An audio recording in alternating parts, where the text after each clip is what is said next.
people died as a result of that lady feeding them with that contaminated salad, right? And guess what happened afterwards? She didn't know what was happening. Her customers were disappearing. And then suddenly, she herself was eating the same salads, and she also died. How very sad.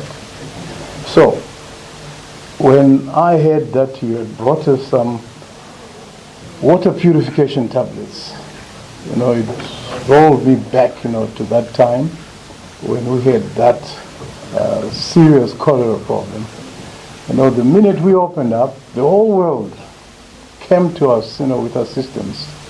Right? The president declared a national emergency, and we immediately got assistance. And naturally, this is the follow-up. This is the trickling effect, where we are still getting products, coming through. So we are extremely grateful. There are areas where, in 2008, we had another major outbreak of cholera, where we lost about 4,000 people. Right? On this occasion, because we acted quickly, drastic action, and made sure that things were available, right? We managed to control the cholera outbreak. And what was necessary is clean water. And I'm so happy you are not too late, right? There are some areas out of Harare where we have had sporadic incidences of cholera. We are definitely going to be utilizing those tablets in those areas. So your donation of these water purification tablets is of extreme importance, to the control of cholera. So we are very happy. This one is a reality. We have to fight the calamity together. And we were talking of fire. You said the fire, water down the fire. We also had another very interesting episode of events recently. We have a big hospital just a few hundred meters away here. That's our biggest referral hospital. And the theaters, one of the theaters in the maternity department caught fire. And the whole theater was burned down, right? And our president came in and gave assistance. 4 weeks later, only last week, there was another fire at another one of our hospitals in Kariba, by Lake Kariba, right? That's a tourist resort area. And that hospital is a very useful hospital for all the tourists. That's where they get their treatment. And it also caught fire. The pharmacy, all the drugs were destroyed. And we had just gotten, another donation of drugs. 76% stocking in that pharmacy, and we lost all of it. Only last week.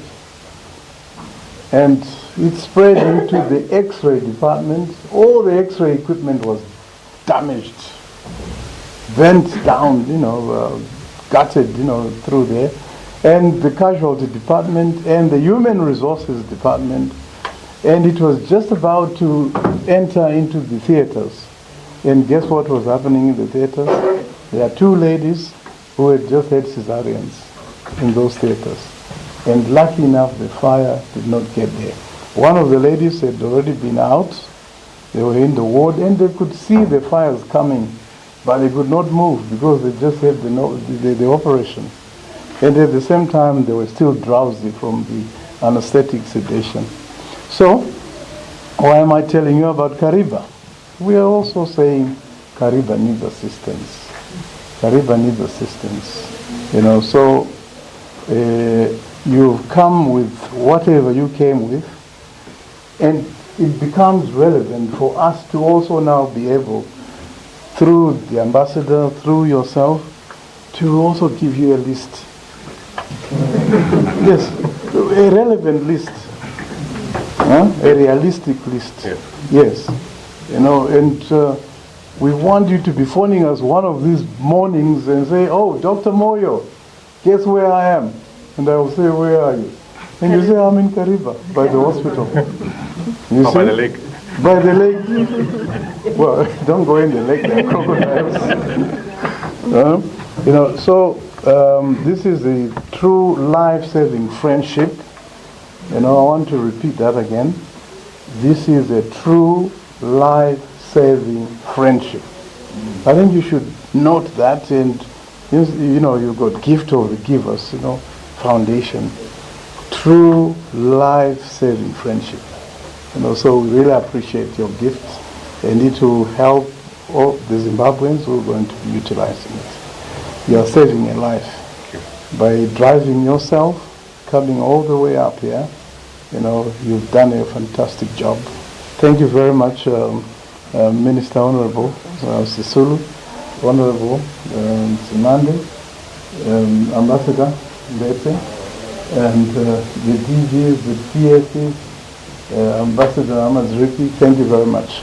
The Anglican Church, keep praying for us, so that we can control our situation. I thank you.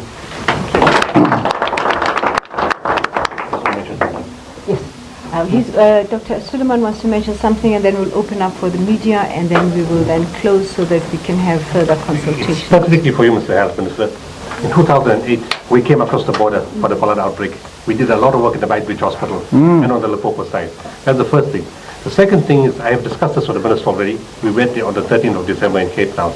And one of the things we would like to offer certain countries is, if it's required and there's a need, we like to bring medical teams across. With all types of skills, to help in hospitals if there's a need. Like in certain parts of Africa, we've done that. We like to come across and say, okay, you need so many orthopedic surgeons, or you need general surgeons, if there is a need, and maybe some equipment and supplies. That offer is also open. Yeah, that's excellent. So the list is relevant. Yes, the list is relevant. No, thank you very much.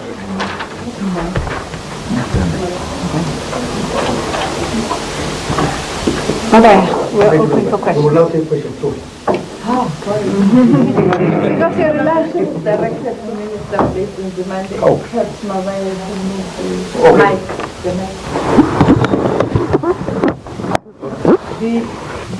Sophie, I have no question. I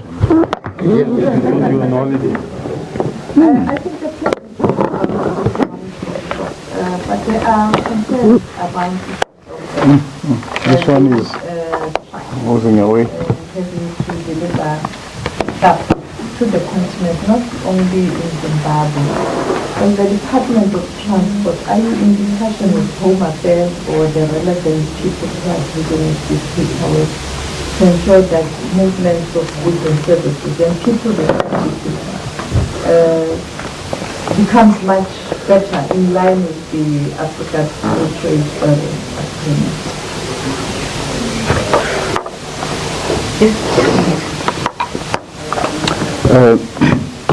Incidentally, I visited Beitbridge in December, at the peak of the festive season, because I wanted just to familiarize myself from a transport point of view as to what is going on there.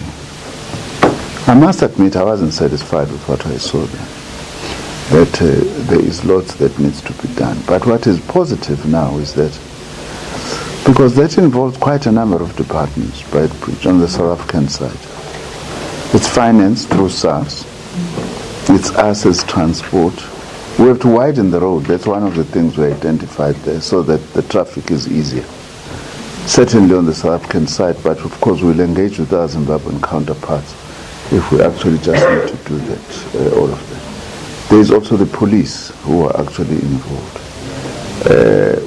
We agreed that we actually just need to work in an integrated way if we are to address the challenges in Beitbridge. At least we are all agreed now. I had a little opportunity when I visited there, I think, no, it was after that. I was Minister of Home Affairs for a week, which was the longest week of my life. But I managed also then to use a little bit of that just to look at some aspects that are concerning the borders. Beitbridge is our single largest border post. in terms of volumes of traffic. And it's also very crucial in terms of trade between ourselves and Zimbabwe. So something that does require to be done. So I was clear when I left there in terms of some of the things that we need to do on the transport side, including, by the way, the involvement of our agency, Sandra, not only in the expansion of the road, but in terms of managing tolling on the South African side, so that we are able to collect the fees that we need to be collecting. But on our side as transport and other departments, as South Africa, I can't speak on behalf of Minister Sisulu because that's her forte, but as South Africa we are, as the line departments that are responsible for Beitbridge, we are determined to improve that border post so that it's much more efficient, it's much more quicker, it's safer, because in many ways, in terms of our trade, it's the lifeline between the two countries. May I just add that in the Binational Commission, Emake Minister, abasondele le nsizwe ikwazi ukubamba le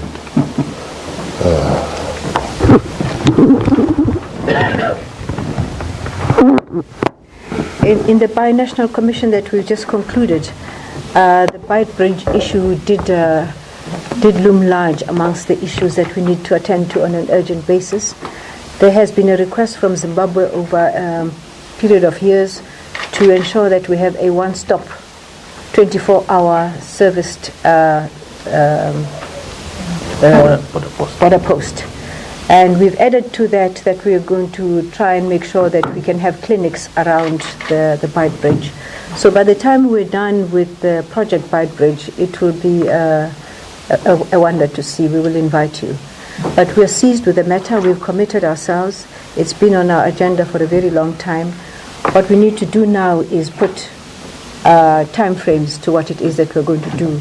And we have a lot of committed ministers who have been at this Binational Commission and have committed individually and collectively that we're going to do this at the soonest possible time. In fact, just to add on that particular position from the Zimbabwean side, as my counterpart has already indicated, there's been already a plan and which is already under implementation to develop the whole infrastructure on the Beitbridge side so that the one-stop border post can comfortably sit within that particular area and interlink with the South African side. So this is one of the issues which came up quite clearly within the BNC, so that besides the infrastructure which has got to be overhauled around the whole area in Beitbridge, there has to be a one-stop system which is going to be linked with computerized system which can communicate, and where all agencies on both sides, on the South African side and on the Zimbabwean side, would then sit, and when traffic is cleared on the South African side, then it passes automatically on the Zimbabwean side, and vice versa, so that the system is one. So this exactly is what even both the heads of states today actually focused and emphasized in their addresses. Thank you. Any other question before we move outside for the handover? Go. Thank you.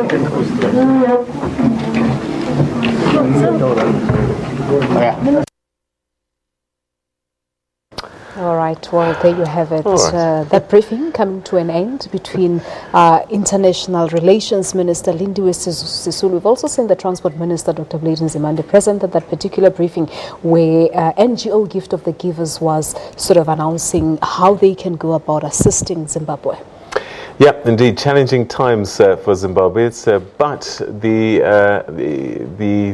we heard from President Cyril Ramaphosa a little bit earlier on, saying that despite the sanctions that are in play, the targeted sanctions in Zimbabwe, that South Africa will help where it can. South Africa also going through difficult economic times, and so much like Botswana announced in the last few weeks, they said, look, we're going to help businesses who want to do business in Zimbabwe in the form of some kind of guarantees. But in the end, actually, it's going to be business to business that needs to make things happen. So probably we won't see tranches of money and loans crossing the border, but certainly some kind of support. But we'll be talking a little bit later on to Professor David Munyaye, who's going to give us his take on what this Binational Commission can bring about, if anything, and what it means for South Africa and Zimbabwe at this time. Stay with us for that.